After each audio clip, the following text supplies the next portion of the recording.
Budget सत्र से पहले होने वाली विधायक प्राथमिकताओं की बैठक का विपक्ष ने बहिष्कार कर दिया है।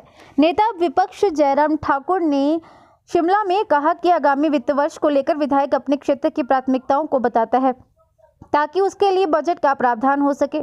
हिमाचल में बीते 2 वर्ष से कांग्रेस की सरकार है, लेकिन 2 साल में जो विपक्ष के विधायकों ने प्राथमिकताएं दी थी उसकी अभी तक डीपीआर ही नहीं बनाई गई है। कांग्रेस के विधायकों में भी केवल उन्हीं विधायकों की डीपीआर मंजूर हो रही है जो मुख्यमंत्री के करीबी है। ऐसे में विपक्ष के विधायकों ने बैठकों का बहिष्कार करने का फैसला लिया है और आगामी बजट सत्र में क्षेत्र के मुद्दों को सदन में उठाया जाएगा। जयराम ठाकुर ने कहा कि विपक्ष में रहते मुख्यमंत्री विधायकों के हक में बड़ी बड़ी बातें करते थे, लेकिन जब सत्ता में आने के बाद विधायकों को सबसे ज्यादा नुकसान सुक्खू सरकार ने पहुंचाया है।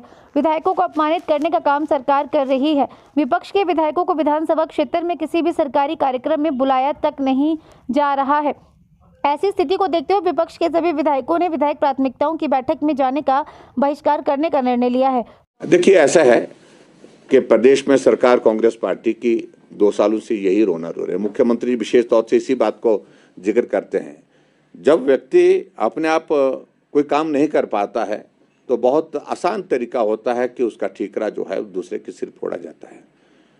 हम देख रहे हैं कि पिछले 2 साल से कांग्रेस की सरकार हिमाचल प्रदेश में है, लेकिन अभी तक रोना यही है कि जयराम ठाकुर ने लोन ले रखा, जैसा कि उन्होंने कोई लोन लिया ही नहीं। जैसे कि कांग्रेस की सरकार जब सत्ता से बाहर 2017 में हुई थी, जैसे वो हमको जो है नो ड्यू सर्टिफिकेट दे करके गई थी कि कोई लेन देन बचा नहीं है, हमने सारा कुछ अदा कर दिया है।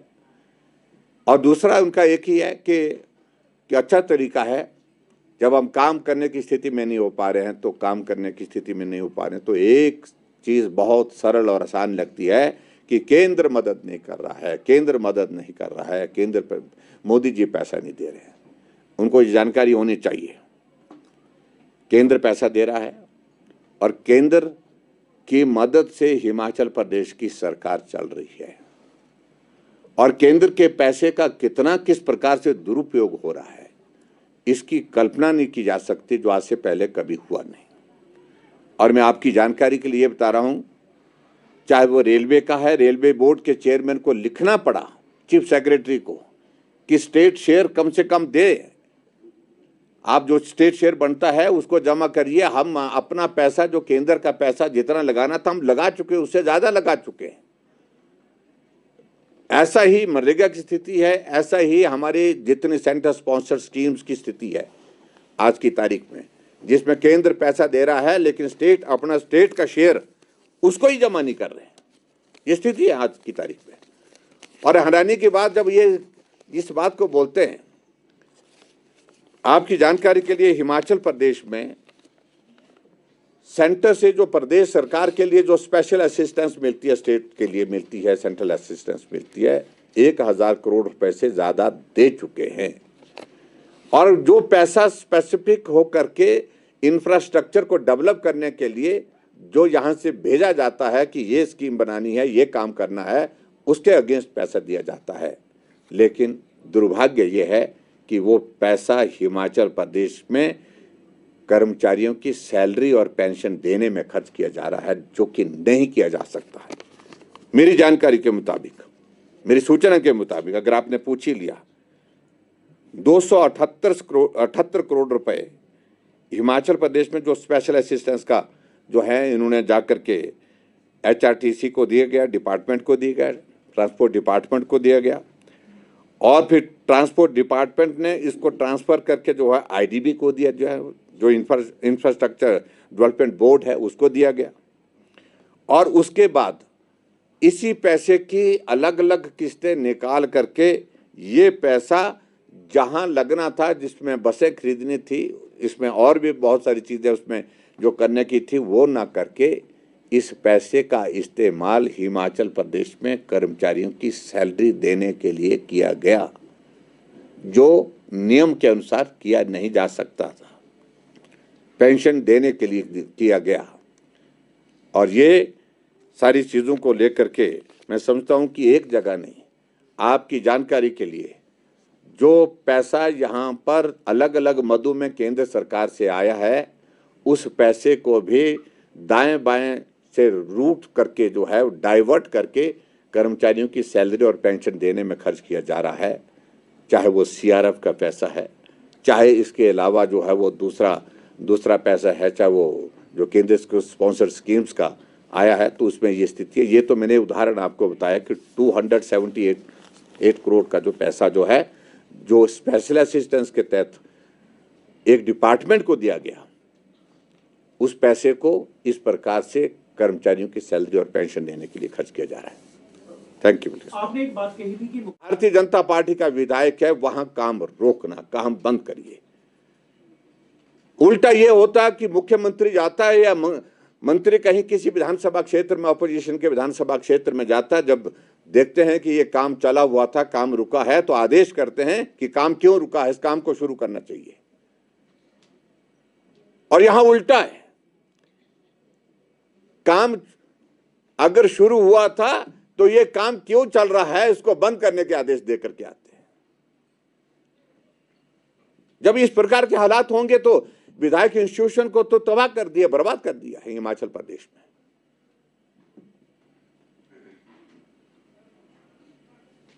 ये पहली बार हिमाचल प्रदेश में हम देख रहे हैं कि विधायकों के ऊपर मामले दर्ज किए गए हैं। 8-8 घंटे तक विधायकों को बिठा करके थाने में वहां पर जो है जलील किया जा रहा है। आज से पहले कभी नहीं हुआ ये।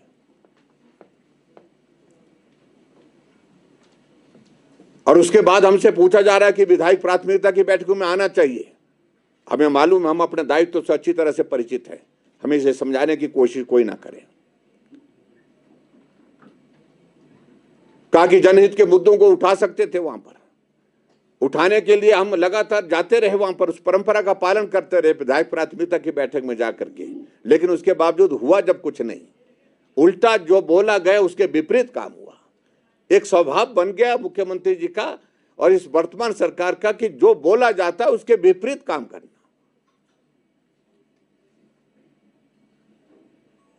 और ऐसी सूरत में हमारी पार्टी के सभी वरिष्ठ नेताओं के साथ में चर्चा करने के पश्चात और पूरे विधायक दल के अपने साथियों के साथ भारतीय जनता पार्टी ने तय किया कि अभी 3 और 4 तारीख को जो विधायक प्राथमिकता की जो बैठकें हैं, जो शिमला में आज से शुरू हुई हैं, हम अब की बार इन विधायक प्राथमिकता की बैठकों में हिस्सा नहीं लेंगे, इसका बहिष्कार करेंगे।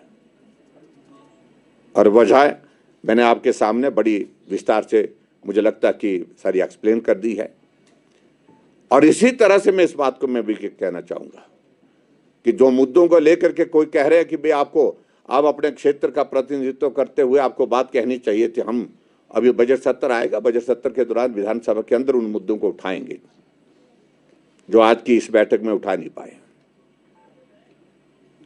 लेकिन उठाने का कोई औचित्य नहीं है, कोई सुनता नहीं है।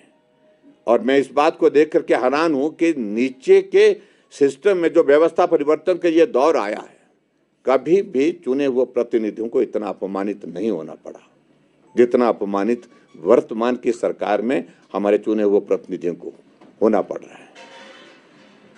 विधायक निधि का पैसा हम स्वीकृत करके भेज रहे हैं, हम किसी कम्युनिटी सेंटर के लिए 3 लाख रुपए भेज रहे हैं, लेकिन रिलीज 10,000 रुपए किया जा रहा है, क्योंकि ट्रेजरी में सीलिंग लगा करके रख दी है कि 10,000 रुपए से ज्यादा पैसा रिलीज नहीं करना है।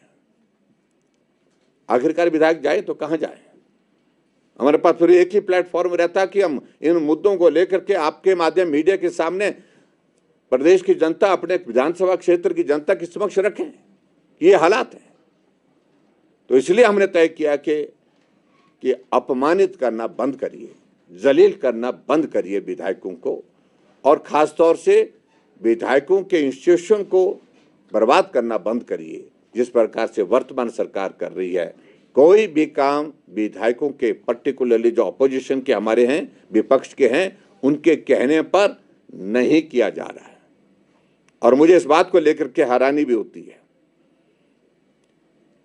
कि मैंने 3 बार यहां से मुख्यमंत्री को पत्र लिख करके मुख्यमंत्री राहत कोष के लिए किसी बीमार को मदद करने के लिए पत्र लिखे, लेकिन कोई पैसा स्वीकृत नहीं हुआ। मैं भी 5 साल रहा और मुझे पूर्व मुख्यमंत्री की ओर से जो भी पत्र आता था, विशेष तौर से किसी को मदद करने के लिए, किसी गरीब को किसी का इलाज के लिए मदद करने के लिए मैं तत्काल उस पैसे को स्वीकृत करता था। जितना बोला होता था, जो एस्टिमेट होता था, बिल होते थे जिसमें लगे हुए, उसके मुताबिक करता था। तो इसलिए मुझे लगता है कि ये सारी चीज़ों को लेकर के भारतीय जनता पार्टी का ये फैसला हमने बहुत पीड़ा के साथ ही हमको ये फैसला लेना पड़ा, लेकिन आखिरकार विधायक की एक गरिमा है। विधायक एक चुना हुआ प्रतिनिधि होता है, जनता का प्रतिनिधि होने के नाते उसका अपने इलाके में भी सम्मान है। उसको बार बार इस तरह से अपमानित करना ये बर्दाश्त नहीं हो सकता। इसलिए भारतीय जनता पार्टी ने तय किया कि हम इस विधायक प्राथमिकता की बैठक में नहीं जाएंगे, हम इसका बहिष्कार करेंगे। मित्रों, मेरी ओर से तो